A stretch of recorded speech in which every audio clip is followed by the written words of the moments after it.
अस्सलाम वालेकुम। आज मैं आपके साथ शेयर करने लगी हूँ शामी की रेसिपी। ये बहुत ही जूसी और ये देखिए कितना इसका टेक्सचर मज़े का है और टेस्ट में भी ये बहुत लाजवाब हैं। ज़रूर ट्राई करें। इसके लिए मैं लूँगी हाफ़ kg मीट और उसको मैंने अच्छे से धो लिया था, साफ़ करके कुकर में डाल दिया। और इसमें आधा किलो ही चने की दाल जो मैंने 2 घंटे पहले भिगो के रख दी थी वो इसमें शामिल करेंगे और 1 गिलास पानी रख के 15 मिनट के लिए इसको गला लें। ये देखें बिल्कुल दोनों चीज़ें अच्छे से गल गई थी, तो ये मैंने चॉपर में इनको बारीक पीस लिया है।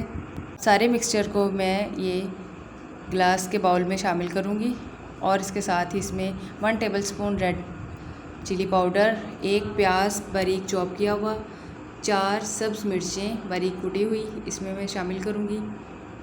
और ये लें, और इसके साथ ही 1 टेबलस्पून कुटा हुआ धनिया पाउडर, 1 टेबलस्पून नमक और हाफ़ टेबलस्पून क्यूमिन पाउडर ले लें आप या गरम मसाला ले लें, 1 टेबलस्पून चिली फ्लेक्स। अब इस सारे मिक्सचर को मैं अच्छे से मिक्स कर दूंगी। आप इसमें चाहें तो एग भी शामिल कर सकते हैं। एग के साथ इसका टेक्सचर बहुत अच्छा हो जाएगा, सॉफ्ट हो जाएगा अंदर से।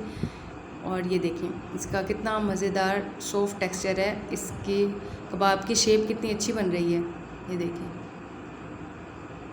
इसी तरह से मैं सारे कबाब बना के रख दूँगी ट्रे में। आप थोड़ी देर के लिए इसको फ्रिज में भी रख सकते हैं ताकि ये टूटे ना, ख़राब ना हो आसानी से। ये देखें कितनी अच्छी शेप बनी है इसकी।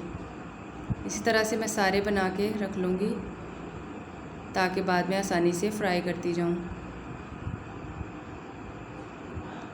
ये लें सभी कबाब की शेप। आपने इसका साइज़ थोड़ा छोटा रखना है, ये वैसे जो साइज़ आपको अच्छा लगे। आप इसको गोल भी कर सकते हैं।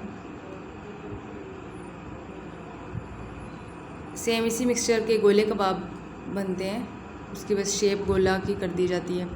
ये ले मेरे बन गए हैं कबाब सारे। अब मैं एक तवा रख दिया मैंने, उस पर ऑयल डाल दिया तब, और ये अंडे फेंट लिए मैंने। 2 अंडे आप फेंट लें अच्छे से। ऑयल गर्म हो गया है तो अब अंडे में डिप करके कबाब को इस पर रखते जाएंगे।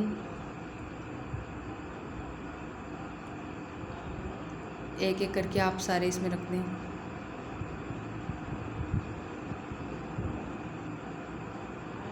ये देखिए जब इसकी एक साइड अच्छी तरह से कुक हो जाएगी तो हम इसको दूसरी साइड पे पलट लेंगे।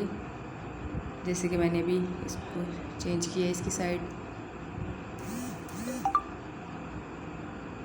ध्यान से इसकी एक साइड आप चेंज करें। ये ले हो गया कुक। अब इसको आप सर्विंग ट्रे में निकाल लें।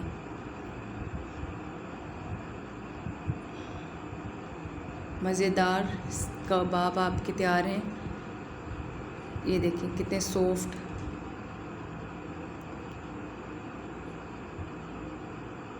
किसी भी चटनी के साथ आप इसको खाएं, खाएं भी ऐश करें। अल्लाह हाफिज़।